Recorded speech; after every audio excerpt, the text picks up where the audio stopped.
What's up, Ender Ionethos here with the lovely Shaleia Plant.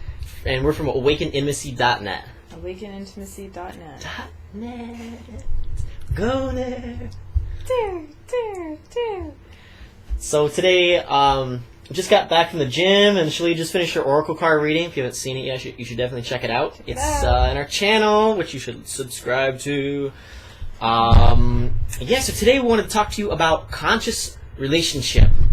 Now, this is a term that is thrown around all over. Oh, we're conscious people. We're in conscious relationships.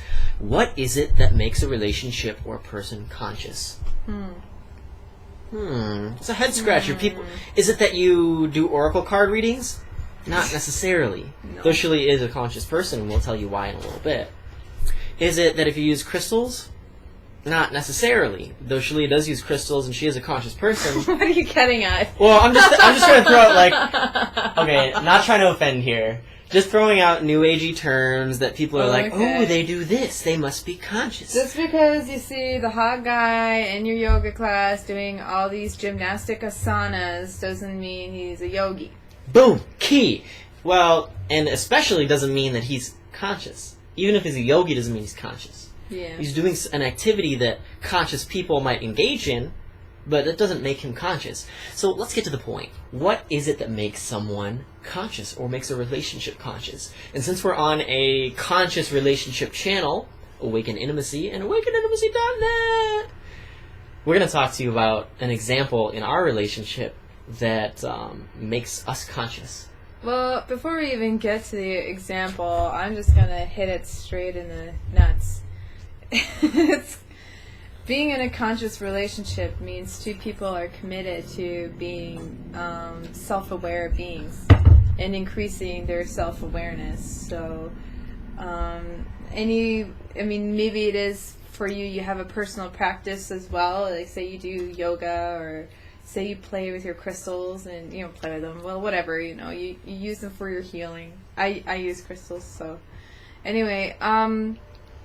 But using the conscious relationship as a platform for self-awareness is a really huge tool. AKA the yoga of relationships. Just a little throw in there. You can keep going. Oh, well. Yeah, so, I don't know. I got thrown off. I'm sorry. It's okay. I didn't mean to. It's okay. I just got back from the gym on how all this masculine manpower actually is... sharing her thing, and then I'm like, I just did my oracle conscious card relationship, reading. aka the yoga of relationships, and she's like, whoa. I'm very yin. I guess he's very yang right now, so it's like, whoa, what a mix. So anyway, so that was my definition of being what it means to be conscious or being in a conscious relationship. It's a tool of self-awareness and being committed to being self-aware and making choices that move you forward to more and more awareness. Or in Kundalini Yoga, they call it the Waheguru moment. Meaning, I'll just briefly describe what that means. Waheguru moment means you are aware of a pattern that you have. And when you are triggered back into that pattern, you're aware. So you can make a different choice. You're like, okay, I can either react and get very upset over such and such and this happened, or I can make a different choice. I could say, you know what, I'm not going to get upset. I am going to choose peace instead. I am going to choose love and forgiveness instead. So that is what is called the Waheguru moment, and that I feel is a really, really good practice and discipline when you're in a relationship. Awesome, beautiful example that really hit it in the nuts. Again? Come on. So I had a specific example I wanted to bring up about what makes our relationship conscious, and a idea that you can use for yourself in your own life. It's pretty common from the personal development world. It's probably where I picked it up from. But here's how it goes. Imagine that you're having an exchange with your partner, and you don't really like how it's going. Some upset happens, right? Is it okay if I use the example from today? Okay. Okay, so our specific example from our relationship today. I left the mess in the kitchen. I was, off doing something else, and Shaleia sees the mess in the kitchen and says, "Hey, there's a mess in the kitchen." And previously I claimed responsibility for handling the cleaning of the kitchen. She says, "Hey, there's a mess in the kitchen." She asked me to clean it up, and it was in a way that I didn't really like or feel comfortable with. And I was like, "Well, why don't you clean it up, right?" Like, threw it right back in her face. And this kind of thing had been going on, right, like, for a little while.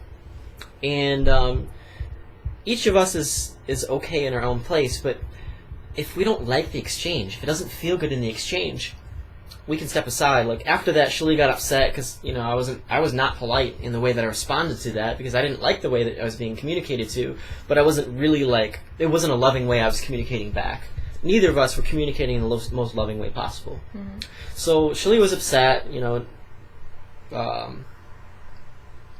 which is like, it's okay. There's like something so respectfully so. You probably know what I'm trying to say. Anyway, she's upset, justifiably so. And so I go. She's cooling off, and I go in, and I'm like, "Hey, let's face this on. Let's face this head on. Let's handle this. Let's consciously look at this and make a different choice." So Shaleia is just talking about the Wahe Guru moment, which is, you see something that you're doing, and then you see it from a third-person perspective, and you make a new choice to be more loving. So that's what we're consciously doing in our relationship. Mm-hmm. Shaleia is saying things I don't like, I'm saying things she doesn't like. Well, let's take a step and have a conversation about it. So I brought it to the surface, and I said, here's what's going on. I laid it out. I'm like, you're doing this, I'm doing this. It seemed like we were both in agreement on what was going on and that we didn't like it.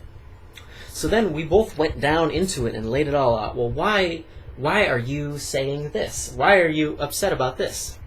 Okay, we got into it, right?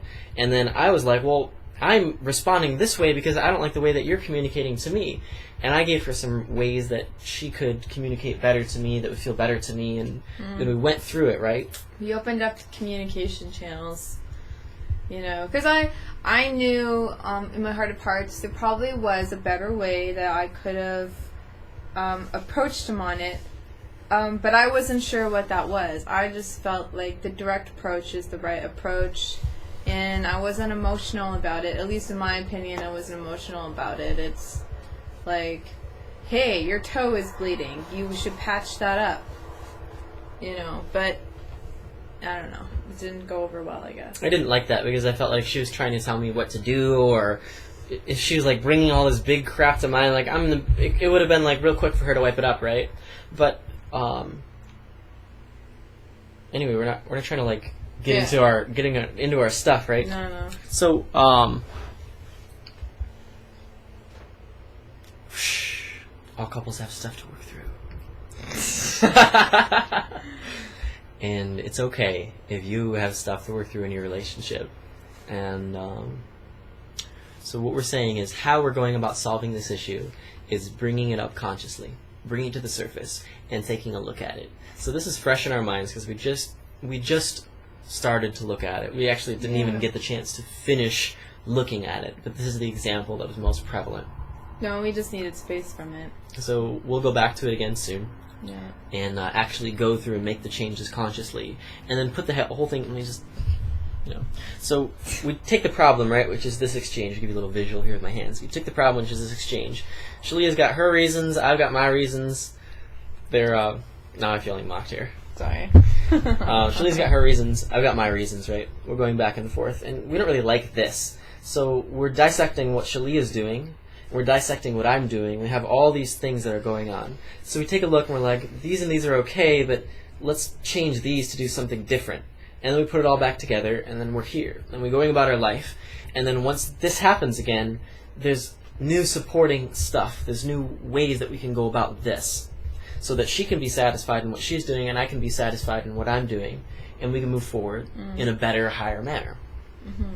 So that's what makes our relationship conscious. That piece of the Wahe Guru, consciously choosing to stop and say, this is not okay. This is not what I desire to experience. And is this what you desire to experience? And we realize no. So let's make a change.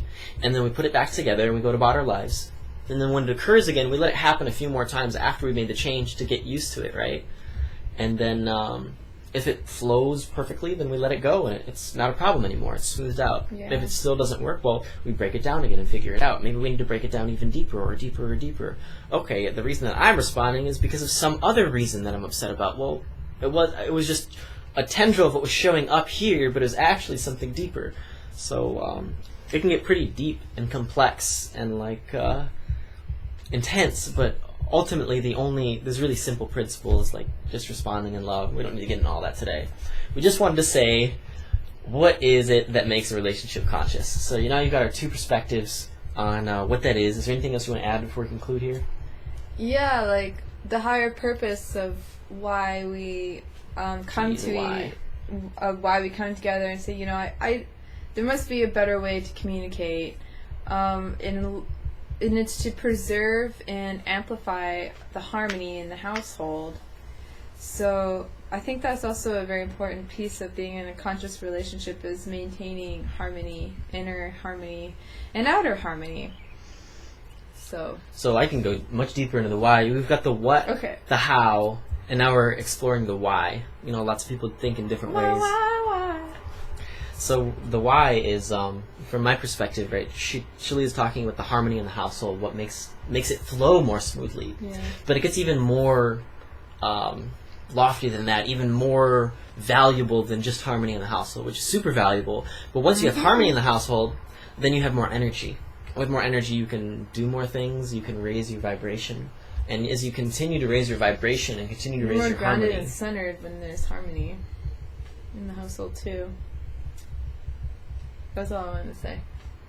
So as you continue to raise your vibration, as you continue to increase the energy within the relationship and within yourselves, and as it flows easier and easier and easier, your attention is freed up. So imagine a train having to stop every 500 yards. Oh, gotta pull this thing off the track, gotta pull that thing off the track, gotta hammer this track in. Okay, for another 500 yards, stop, move the cow out of the way, right? But imagine the train's going in a circle. And it's each time it goes around the circle, it gets a point. And at first, it's got to stop at all these junctures, right? It's rusty on the track here. Okay, now that you're through, then you can flow smoothly, right? But once it keeps going around and around and around this track, after all the sticks are removed, the rust is taken off, the track is in good shape and order, it can go around this track really, really fast. 1 point, 1 point, 1 point, 1 point, 1 point, 1 point, 1 point, 1 point. And these points are like energy or value or goodness or deliciousness or the God force energy. If your relationship flows smoothly, then it feels good and you have more energy to do stuff. And we can go even deeper than that to say that if you continue this harmonization process, then you can become enlightened. You can become awakened. You can become an ascended master through the yoga of relationship. Because all that we're doing is using the contrast to grow. And as we choose love, as we grow and choose more and more and more and more love in our lives and in our relationship, we're going to experience more and more and more love in our lives until that's all we experience. Yeah, so there's an upheaval process that sounds, it's fighting, a lot of fighting, or just feeling like you're not very connected to your partner. But once the upheaval process has been cleared, it's like the calm. You feel the calm, you feel the peace, you feel the harmonization, and you have a better sense of awareness of what choices should be made that keep the peace and the order and the harmony. And it's what it comes down to is choosing love, choosing forgiveness, choosing compassion. Nobody ever needs to be punished. It's just there needs to be a healing. So in that healing, it's just really about forgiveness and about love. So thank you for bringing the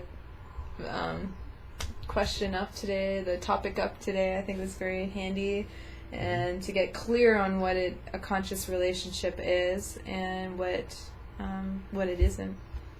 So guys, if you have any questions or video ideas for us or things that you'd like us to talk about, Send us an email at awakenintimacy333@gmail.com or leave a comment in the channel. We check the comments. Yeah. So subscribe, like, share. Check out awakenintimacy.net. Aloha from Ender Ainithos and the lovely Shaleia Plant. Have a wonderful day. We'll see you soon. We love you.